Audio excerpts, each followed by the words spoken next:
For everything there is a season, and a time for every matter under heaven. A time to be born, and a time to die. A time to plant, and a time to pluck up what is planted. A time to kill, and a time to heal. A time to break down, and a time to build up. A time to weep, and a time to laugh. A time to mourn, and a time to dance. A time to cast away stones, and a time to gather stones together. A time to embrace, and a time to refrain from embracing. A time to seek, and a time to lose. A time to keep, and a time to cast away. A time to tear, and a time to sow. A time to keep silence, and a time to speak. A time to love, and a time to hate. A time for war, and a time for peace. What gain has the worker from his toil? I have seen the business that God has given to the children of man to be busy with. He has made everything beautiful in its time. Also, he has put eternity into man's heart, yet so that he cannot find out what God has done from the beginning to the end. I perceived that there is nothing better for them than to be joyful and to do good as long as they live. Also, that everyone should eat and drink and take pleasure in all his toil. This is God's gift to man. I perceived that whatever God does endures forever. Nothing can be added to it, nor anything taken from it. God has done it so that people fear before him. That which is already has been. That which is to be already has been. And God seeks what has been driven away.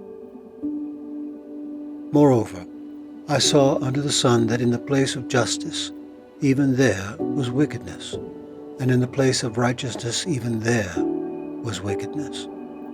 I said in my heart, God will judge the righteous and the wicked, for there is a time for every matter and for every work. I said in my heart with regard to the children of man, that God is testing them, that they may see that they themselves are but beasts.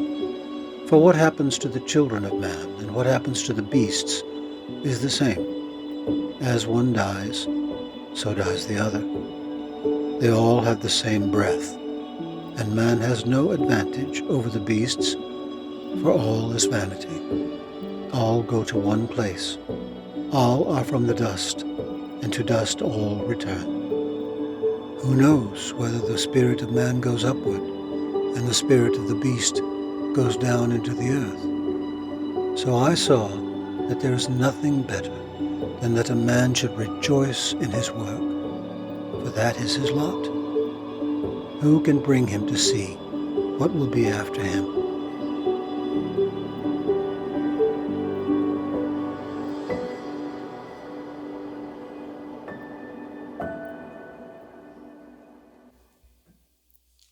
Good morning, Life Fellowship. I will confess to you, and it comes as no surprise to anyone who knows me very well at all, that I'm a bit of a control freak. I like structure. I like order. I like to live by a schedule. I like expected outcomes. I don't live by the seat of my pants. Unexpected surprises are generally not appreciated by me. If I'm in the car, I want to be in the driver's seat. And in general, I feel I can handle just about anything that comes along in life as long as I know what to expect in the end, or if I get a little bit of advance notice or warning. Life, however, is not for control freaks. And Solomon chapter 3, which we just heard read, reminds us of that with a lot of clarity. One of the things I like about social media is that it reminds me what I was doing this time a year ago or 10 years ago or whatever. And over the last week, popping up on my feed has been where I was a year ago. A year ago this week, I took my son, my youngest son, on what was our final dude trip. Now, if you don't know what a dude trip is, it's my house. It was the dad with the son, and we would go do something that guys like to do that generally girls wouldn't be that thrilled about. So my wife would take my daughters, and they would do, I don't know, dudette trips. I don't know what they called them, but that's probably a bad term in today's politically correct world. I don't know, gals, that's probably not good either. I'm just going to shut up while I'm ahead. Anyway, the girls would do their thing, and the guys would do our things, right? And so last year, my son had made this insane decision to become the few, the proud, the Marines, and was getting ready to go to Paris Island to be in his basic training and all that they do there. And so I said, well, let's do one more dude trip. We'd done several over the years. And I said, what do you want to do? And he was actually kind of nervous about it. He said, I don't want to do anything too crazy or too far away, because he was afraid he would get injured and not be able to go to training. And I was kind of hoping he would get injured and not be able to go to training. But anyway, we did what he wanted to do. And so he wanted to go hiking, biking, and roller coaster riding. So that's what we did. We went to the Smoky Mountains over in the Pigeon Forge, Gatlinburg area, which wasn't too far away. I wanted to go to Colorado, but he went a little closer to home. So we went there, and we went hiking and biking and roller coaster riding. Now we decided to head over to Dollywood. Please don't judge me. I like Dollywood. I know a lot of people just like to make jokes about it, but I like the food. I like the music. I like Dolly, all right? So I just feel right at home at Dollywood, and they have lots of good roller coasters there. They had just opened another one. This is all pre-COVID, so everything was wide open, and we were having a good time and so forth. But as we were getting closer to that fateful moment when we were getting onto our first roller coaster, I was reminiscing a bit, because when my kids were little and I would want to ride the roller coasters, I was still in my 20s, early 30s, and my little kids were just coming up to roller coaster age, or oldest kids were coming up to roller coaster age. I'd have to take them by the hand and say, come on, it's going to be fun. Oh, no, you don't need to be afraid. It'll be cool. You're not going to get sick. Come on, let's go. And now here I am, 30 years later, and it's my son grabbing me by the arm saying, come on, let's go. You're not going to get sick. It'll be okay. The roles had completely reversed. But no, I determined I was not going to be that dad that was, the old guy that sits on the bench and eats his funnel cake while the kids are out on the roller coasters. I just wasn't going to be that dad. I was going to be the cool dad, right? The one who's embarrassing everybody by throwing up at the end of the ride. But anyway, I was going to be the cool dad, and I was going to do this because this wasn't my trip. It was his trip. And because it was his trip, I wanted to make sure it was a good trip. And so we went on the roller coasters. The first one we went on was an old-fashioned wooden one, and then we went on one that was a steel one that you had to lay forward on it, and there was one where you laid back. I mean, they were every different way, and I'm telling you what, they turned me every which way but loose by the end of that day. And I rode all of them except the one that went backwards, because if I had ridden the one that went backwards, I knew I would lose my cookies. So that one wasn't on, but I rode every other one multiple times, because this was his trip, not my trip. We were going to be okay, but I had to psych myself up every single time. And I would get on, and they always start that routine. Well, first of all, make sure your seatbelt's buckled, and then make sure the bar is lowered. Make sure the bar is locked. They go in and they check. And then, they whoop you up a little bit before you get started. In my mind, I'm doing my control freak checklist, all right? I would always ask, how long is this ride? And they would tell me. If it was 1 minute and 45 seconds, I can do 1 minute and 45 seconds. If it was 2 minutes, I could do 2 minutes. But I needed to know in my mind so that I could click off the seconds as I was going. Yes, I will survive this. Yes, I'm half over. Yes, there's only 15 seconds left. I had it all down. I had to be in control. But once that car left the station, there was no control. I mean, there was none. I was in the hand of some designer that I hope didn't graduate in the bottom half of his class, who had done all the mathematics to give me maximum G-force and maximum thrills without killing me. I had to trust him. I had to trust the construction workers that were from Pigeon Forge and Sevierville and Gatlinburg and never finished high school, and all of the things I knew were true about them. And I had to make sure that in my mind, I had to trust that they had put every bolt where it was supposed to be, and every piece of metal had been fabricated correctly. And then I had to put my faith and trust in the pimply-faced teenager that had just buckled me in and checked my seat belt, and they were probably high or stoned or something the night before, but I sure hope they had done their job right, and when they gave that old 2 thumbs up to let us make sure that we were heading into oblivion, I trusted all those people, and I went on the ride, and I went up, and I went down, and I went around, and I went across, and I went fast, and I went slow, and I screamed like a little girl. And then at the very end, I'd look over at my son, he'd look over at me, and he'd be grinning, we'd high five, and he'd say, "All right, where's the next one?" And we would repeat. And that's what life is like a lot of times, isn't it? You don't know what is going to happen when you wake up in the morning, but you buckle your seatbelt and you make sure the bar is across your lap, and you put your faith in a lot of people over the course of the day that they're going to do things the right way, the smart way, and you hope by the end of the day that he who has designed that day for you will exhibit the control and have made the plans and I will have orchestrated the path in such a way that at the end, it was a good day. It was a good day. Now, here's what Solomon was saying to us. If you're the kind of guy who wants to live an existence that is all straight and even and slow, where you see every curve before it happens, every hill before it drops, where the speed is constant and the thrills are minimal, you ain't gonna get it. Life is not for control freaks. Things are gonna happen. Unexpected turns are going to appear. Your speed will be various at different times in your life. And in the end, there is a designer who made the ride. And you got to trust him. You've got to trust him. Because life is like roller coasters.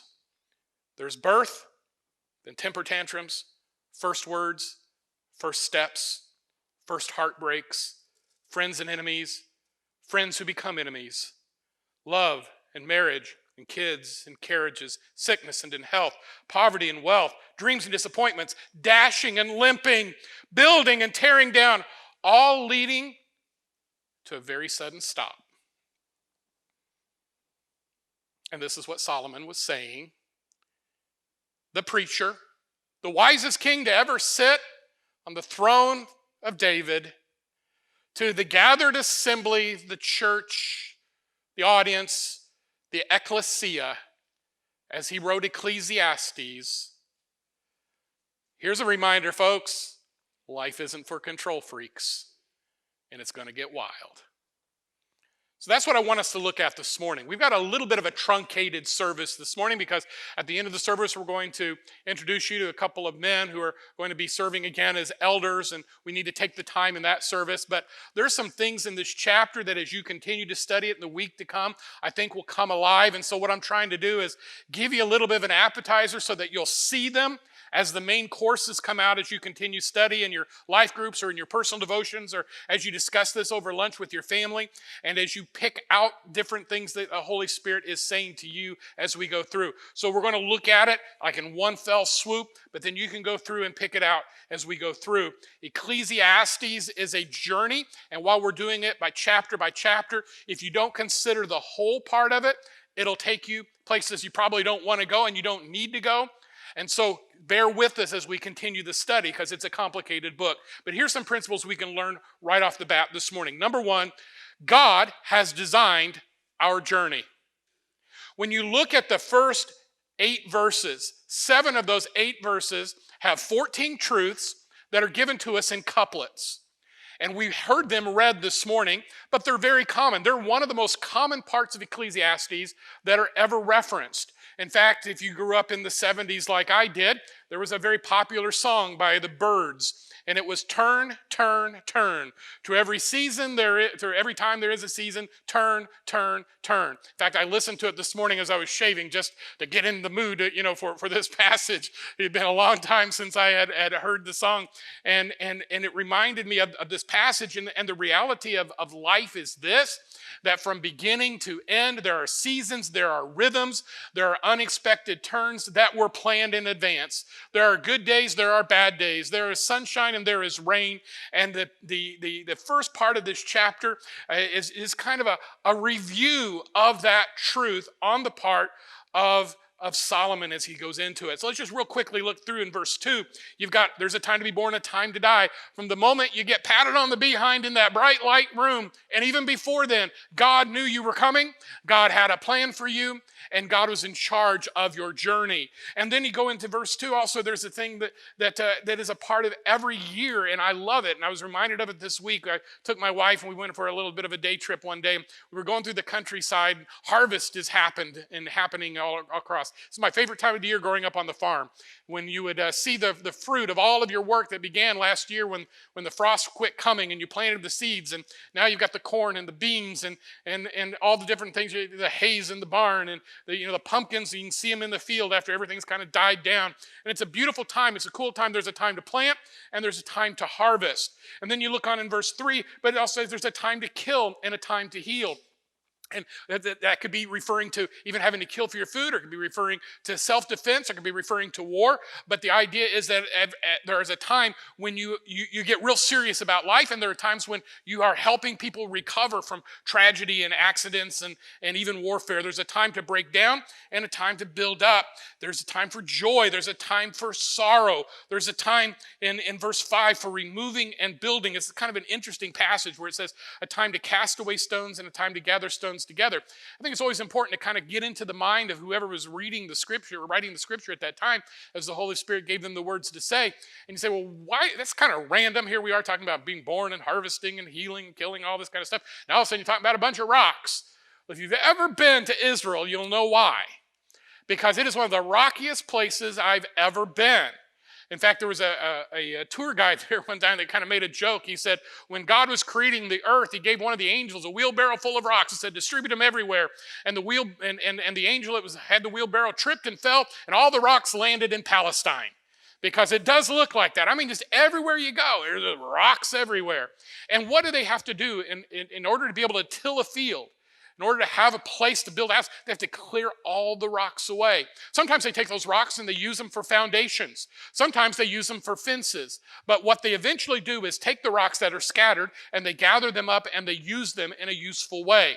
So even those things which are inconveniences can be used as a blessing. But you continue on in verse 5, there's a time for greetings and a time for saying goodbye. When you see the idea of there's a time to embrace and a time to refrain from embracing.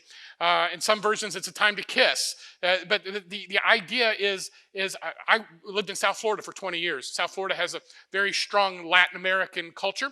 And in Latin American cultures, you greet each other with the cheek kiss. You don't really make contact. You just move on that side, and if you do it right, sometimes you do it a third time. So it depends on who you're with, but it's either 2 or 3. Boom, boom, boom, and you get used to it. In fact, if you don't do it, you're considered rude. And I realize I lived down there before the days of social distancing, but most of the people I know probably are still doing it because it's just ingrained in you so deeply. It was kind of interesting because it became so deeply ingrained with me. I got a teaching assignment in Boston one time, so I flew up to Boston and I met the guy who had invited me to teach, and his wife was there, and she was a New Englander, and so he said, "This is my wife," and I went, "Boom, boom," and she went, jumped back like it was really awkward there for a moment. But in New England, you just glower at each other. You don't express any kind of greeting or any warmth, apparently. So it was just a real awkward moment for a moment. But in different cultures, and in the Middle Eastern culture, this is what they would do. They would hug. They were physical. Even the men would kiss each other on the cheeks. And there's a time when you greet people, and there's a time when you say goodbye. Those are hard times when you say goodbye. Those are warm times when you greet people, but it's part of the seasons and cycles of life. There's a time in verse 6 for gaining and a time for losing. Verse 7, there's a time for destroying and a time for creating. Verse 7, a time to keep silence and a time to speak means a time to wait and then a time to act or take action. In verse 8, there's a time to love and a time to hate. There's a time for war. There's a time for conflict. And then there's a time for peace. So we see this tension in life. These couplets, these 14 sets of reminders that say life is not a straight journey. There are some ups and there are some downs. There are some roundabouts. There are some curves. There are some spills. There's a lot in life. It's not for the faint-hearted. It's not for the person who wants to be in control. It's not for the person that thinks that they have their life perfectly plotted. And you know it's true. And the older you get, the more you look back on your life and you'll say, man, I didn't see that one coming. I didn't see that happening. I didn't see that betrayal. I didn't see that loss of employment. I didn't see my house burning down. I didn't see that promotion. I didn't see this wonderful person coming into my life. I didn't see 4 kids. I didn't see grandkids at all. I didn't see that funeral. We didn't see these things coming, but came they did. Why? Because God has designed a journey for us. Solomon, the wisest man to ever sit on David's throne, at the end of his life, when the cynicism was rising up in him, when the despair was coming up, when he looked around and said, it all just seems like smoke and mirrors. It looks like vapor. It's havel. It's just mist in the wind. In chapter 3, he begins now taking what he began in chapter 1 and 2, this cynical spirit and this ugly negativity, and he starts putting the pieces together again, and he starts forming some solid truths. And here's one of them. God has designed a journey for you and for me, and if you think you're in control, if you think you're in charge, if you think you're going to be able to know everything in advance, you're going to be disappointed and disillusioned. Then he goes to another thought. He leaves the poetic voice and he goes to kind of a prophetic voice. And in verses 9 through 14, he starts talking about a life that can be lived and enjoyed. Understanding this, that there is one who has designed our journey, inasmuch as someone in a room somewhere designed the roller coasters I rode last year, there is someone in the universe who has designed the roller coaster that you and I are on called life. And he has given us this life to be lived, embraced, and enjoyed. So many live their life as if it is to be endured rather than to be enjoyed. I'm not trying to tell you that life is always going to be giggles and grins. What I am telling you is this: in this tension of life, in a broken world where we often have little control, we need to look for and receive and take pleasure in the blessings that do come. It's okay. Now, the Epicureans, we studied about them last year, but the Epicureans were the ones that said, eat, drink, and be merry, for tomorrow you may die. Kind of a fatalistic point of view that says live in the moment. This is not what Solomon is saying. Solomon is not a fatalist. He's not saying live in this moment, embrace this joy, because eventually you're dead. It sounds like it sometimes, but we haven't finished the book. You got to finish the book before you see the end chapter. But what he is starting to do is put the pieces in place, and he's starting to say, you know what? In this journey that you think is all about you, remember this: someone else designed it. You didn't design it. Somebody else is in control. You're not in control. But in the midst of this journey, there are some moments that are really going to be awesome. Embrace them. There is good food. Eat it. There is good wine. Drink it. There are wonderful relationships. Embrace them. Live the life that God has given you, knowing that He who is in control has gifted you these moments. Then there's a third part of this chapter that gets a little dark again, but it's important because it helps us to calibrate the ride. One of the ways I endured and I overthink everything. If you know me, you know I just do. I just overthink everything. But I will tell you, I'm at an age in life that, again, my son, he's like, ooh, let's do this again, Dad, man, that's really awesome. And I'm like, oh, my back hurts. I had this weird thing that happens when I get to the end of the ride because of all the jerking that's going back and forth on it. My eyes twitch at the very end for about 10 seconds, and then I go tick, tick, tick, tick, like that. It drives me crazy. It makes me think I've damaged something permanently. But they always come back and so forth. And I am never going to tell my son that it has this kind of effect on me either, because I don't want to admit I'm getting it to that stage, all right? So I'm going to fake it as long as I possibly can. So, yeah, that was really good. Yeah, let's do it again. But first, let's go sit for a little while. But in the end, I psych myself up. I look at the ride before I get on. I ask how many minutes it's going to be, because I know that eventually the ride is going to end. It's not like some twisted Stephen King novel where you're trapped on it for the rest of your life, okay? You get to get off of this thing once they put you in. There are people that are waiting. I literally look at them as I'm pulling out thinking, I'll see you in 2 minutes, dude, hopefully. But I know that it's going to come to an end. And this is the third thing that I want us to note about this chapter is this. God warns us that there is coming an end. There is coming an end. He said there are going to be a lot of things in your life that are going to give you pause. They're going to make you upset. He said you're going to see justice, you're going to see wickedness in the midst of things you expect to see justice from.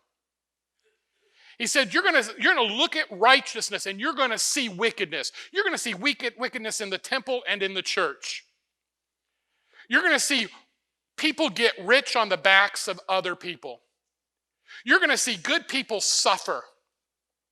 You're going to see things that confuse you. But remember this, when you die, you do not die like the animals. You do not die and it's all over.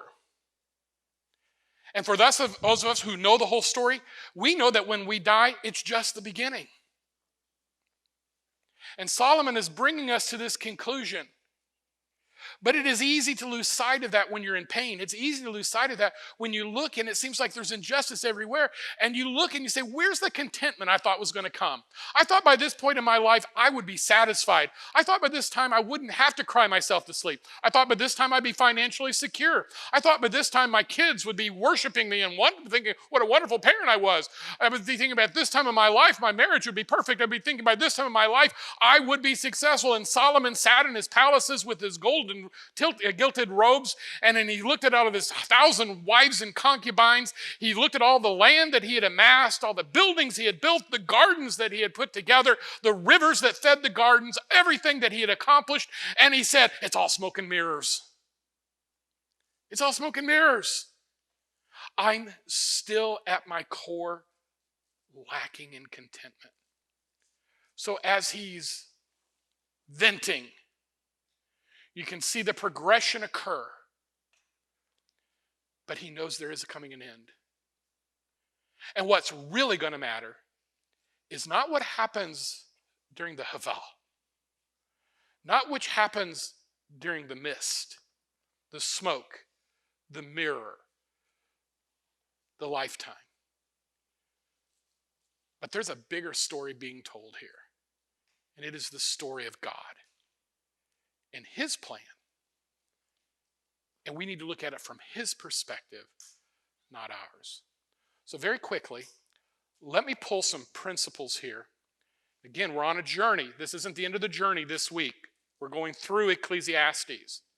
But here's a part of the journey we're on now. Number one, in both the chaos of life and the continuum of life, God is still at work and he's in charge. In the middle of what may be a routine part of life, you say, every year it's the same.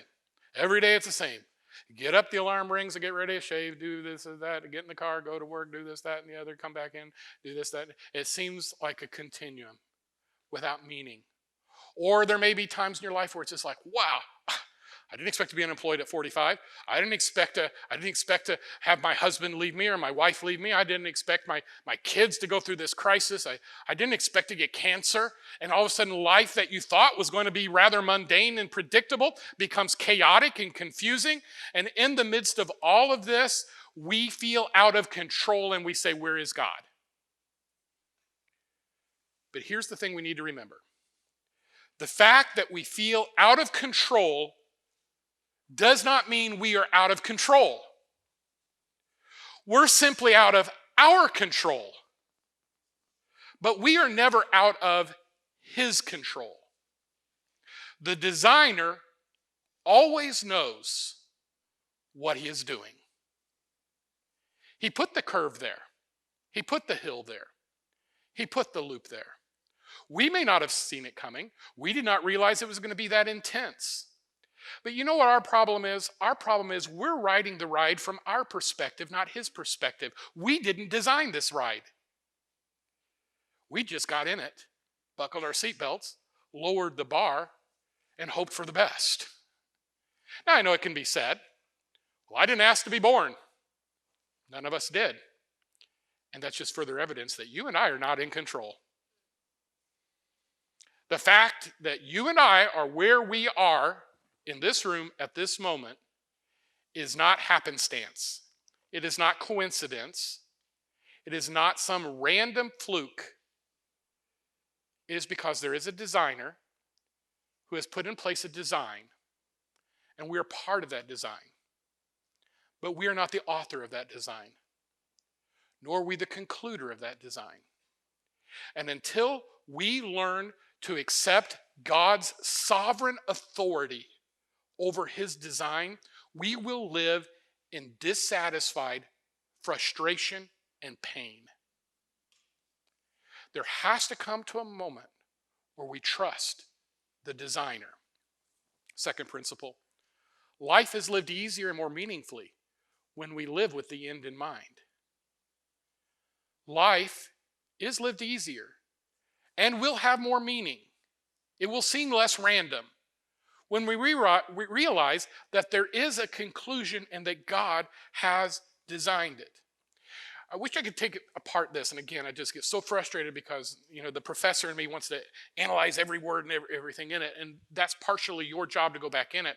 But one of the phrases to investigate in this passage, and I would urge you to do a word study on it, is, what does it mean when he said God has put eternity in our mind and heart? And just to give you a little insight, the dog, your dog, and I know you love your dog. I love my dog too, okay? And he's a wonderful dog. But the dog doesn't wake up in the morning thinking, I'm going to live about 8 or 10 or 12 years and then I'm toast. No, he doesn't think of it. Eternity is not in his mind. He is not seeing things. You know what he sees things in is, let's play with the ball. Let's play with the ball. Let's go outside. Let's go outside. Where's the food? Where's the food? Where's the treat? Bacon, bacon, bacon. That's their mind. It's living in the moment, right? That's the way dogs think. We ain't dogs. We lay awake at night. Do you all do this? I do. How did I get here? What is this thing called life? Where am I going to be in 50 years? What's that going to be like? How am I going to die? How do I know anything at all? I'll just think myself into a stupor. Then I have to watch TV to kind of balance it all out or do something really mindless for a little bit because it just gets too heavy. But dog doesn't do that, does he? He doesn't have eternity in his mind. He doesn't see planning. He doesn't see preparation. He doesn't see all those things down ahead. The most that you'll ever see that is a dog who buries a bone that he'll eventually go back and get to. But I'm not even for sure he's planned that. He just has more than he wants at that moment. Maybe he'll go back to it. But dogs don't think that way. And if they do, it's instinctual.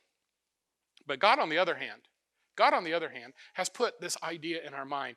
Hey, I see rhythm. So who designed rhythm? I see design. Who designed the design? Who's the designer? Well, I realize that there's an end. What happens after the end? I realize there's a beginning. What was before the beginning? We think these complicated thoughts. And I'd like to be the person who has this really simplistic faith that says, okay, God settled it. I believe it. Or God wrote it. God settled it. I believe it and that settles it. I like to have that kind of a simplistic faith. But it doesn't work that way with me. And I'm going to confess something to you. You'll probably think less of me as a pastor because I confess this to you. But this trite Christianity that fits on a bumper sticker on a t-shirt drives me absolutely out of my mind. Somebody will say, well, God is good all the time, God is good, and I want to punch him in the face. All right? I know God is good, all right? I get that. And I know he's good all the time. Yes, I got that. But right now, that isn't solving my pain. I overthink things. I wished I had the simplistic thing that could live the trite way of living. But here's the cool thing.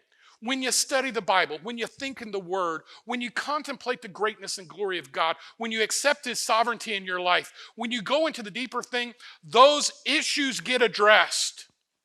But it always requires faith. Whether you got the faith of a child or the faith of a cranky old guy, whether you got the faith of a new believer or a faith of a guy who studied too much, the bottom line is at some point we got to decide that God is God, that He matters, that He's real, and that He loves us. And whether you take the long, complicated journey or the very quick, short path to that, the conclusion is still the same. Life is lived easier and more meaningfully when we understand who God is and that there is coming a day when we will be before Him, why we were created and for what purpose. And then all of a sudden things start fitting into place. Number 3, part of wisdom means that we factor in the reality that we do not know the entire story as we navigate our journey. We don't know the entire story. Anybody ever been to Space Mountain? You know when you go into Space Mountain, you go in and they turn the lights off. Well, that's kind of cruel and kind of thrilling. And again, you have to say, well, somebody in the world of Disney knew what they were doing. They're not going to run me into a brick wall. They're not going to launch me off into space where I will catapult to a horrific death. That at the end, I'm going to get off this ride and then I'm going to go see Mickey. But at the end, there is a designer that has put me in the dark for unexpected twists and turns, and by faith, I get on that stupid little car. But in life, we understand this. You don't know because you're in the dark about some of it. You don't know how your marriage is going to turn out perfectly. You don't know how your kids are going to turn out. You don't know how your job's going to turn out. You don't even know how your day's going to turn out on most days. We may think we have control, but life is not for control freaks. The bottom line is God has a plan. He's in charge. We are not. We must trust Him or we're going to lose our minds. And ultimately, the conclusion that was reached by Solomon was this: you can trust God. In the emptiness, in the joy, in the pain, in the heartbreak, you can trust God. Even if you don't know how the story is going to work its way out. Number 4, contentment and satisfaction is a gift from God, not a product of our efforts. So many of us are looking for contentment and satisfaction so that we can feel like we've arrived. If I only had this, if I only lived here, if I only drove that, if I only wore that, if I only had this much money in my bank, if I only had this many degrees behind my name, if only I had that office, if only.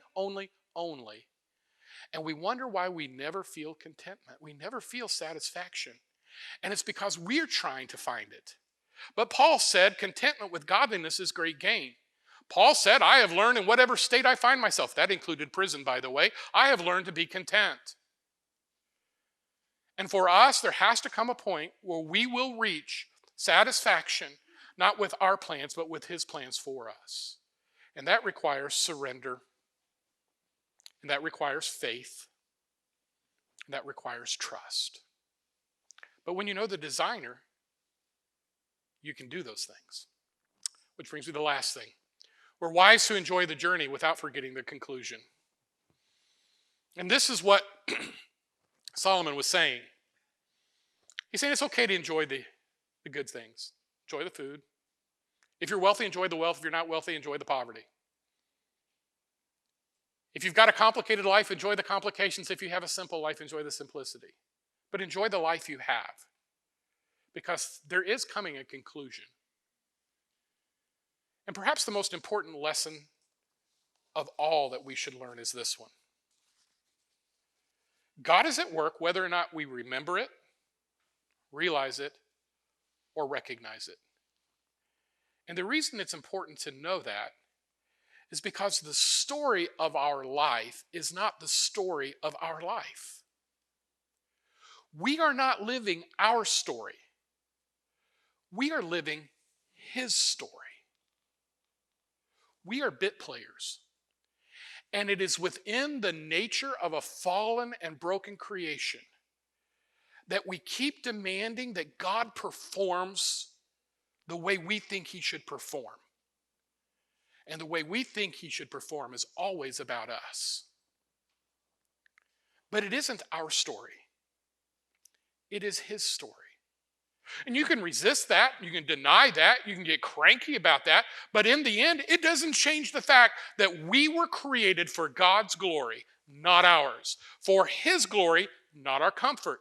For His glory, not our satisfaction. For His glory, not so that we could get our way. Now, in the midst of His story, there's a lot of joy, and there's a lot of peace, and there's a lot of security, and there's a lot of hope.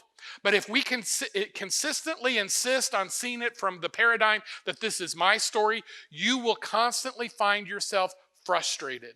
So rather than to say, God, serve me, we need to say, God, how can I serve you in your story? And you see, when all the pieces fit into place, it's beautiful. When all the nuts and bolts are where they're supposed to be. When everything is in its place and in its order, then the story is perfect. The problems come when we get out of place. Solomon was at the top of the world. He could look at all that he had, and yet he still kept coming up saying, smoke and mirrors, Havel, vapor, vanity, all is vanity. But the conclusion of the matter is still unfolding. And what really matters is, do we have the right perspective of the designer?